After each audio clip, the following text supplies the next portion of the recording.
Hello everyone, welcome to my channel YT couple vlogs.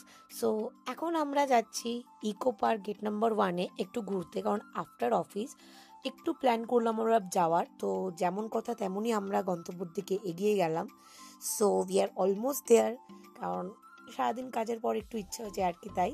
So দেখতেই পাচ্ছো আমরা এসে গেছি অন দ্য ওয়ে। সো আমাদের মোটিভ হচ্ছে আমরা যাব ক্যাফে একান্তে, একটু টাইম স্পেন্ড করবো, খাওয়া দাওয়া করবো, ঘুরবো ফিরবো। সো যেমনটা কথা, তো দেখতেই পারছো আমরা ক্যাফে একান্তের দিকেই যাচ্ছি। সো বৃষ্টিও পড়ছিল প্রচুর, বাট দেখতেও ভালো লাগছে। অ্যান্ড রাতের বেলা ভিউটা জাস্ট অসাম লাগে, খুব সুন্দর লাগে। বৃষ্টি পড়ছে তো ভালোই লাগছিলো বেশ ঘুরতে, তো দেখতে পারো। অ্যান্ড আমরা একটু দুজনে একটু পোস্ট করছি আর কি।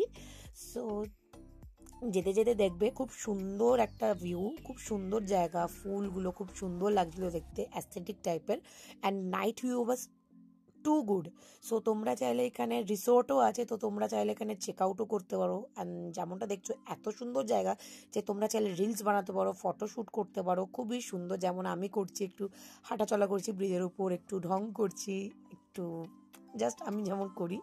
তো বৃষ্টিও পড়ছে বাইরে, তো ভালো লাগে। একটা টাইম নিয়ে আসলে আরও ভালো হতো, বাট অফিসের জন্য আর কি যেতে পারিনি। এবার আমরা যাচ্ছি ক্যাফে একান্তে, ক্যাফেতে খাওয়া দাওয়া করার জন্য। জাস্ট দেখতেই পাচ্ছ কতটা সুন্দর। তো ভেতরে আমরা ঢুকবো, বেশি কিছু আমরা প্ল্যানিং করিনি, তো যেটুকুর মধ্যে করেছি ওইটুকুর মধ্যে। তো ভেতরটাও দেখতে পারো খুব সুন্দর, একবার চেক আউট করতে পারো, এত সুন্দর ক্যাফে। তো আমরা এখন খাচ্ছি চাউমিন অ্যান্ড চিলি চিকেন, ইচ্ছা হচ্ছিলো তাই খেতে। অ্যান্ড দেখতেই পাচ্ছ কত সুন্দর ভিউ, নাইট ভিউটা আসে লেকের পাশে। তো এখানে তোমরা চাইলে ফটোশ্যুট করতে পারো, রিলস করতে পারো, খুবই সুন্দর একটা জায়গা। তো থ্যাংক ইউ সো মাচ।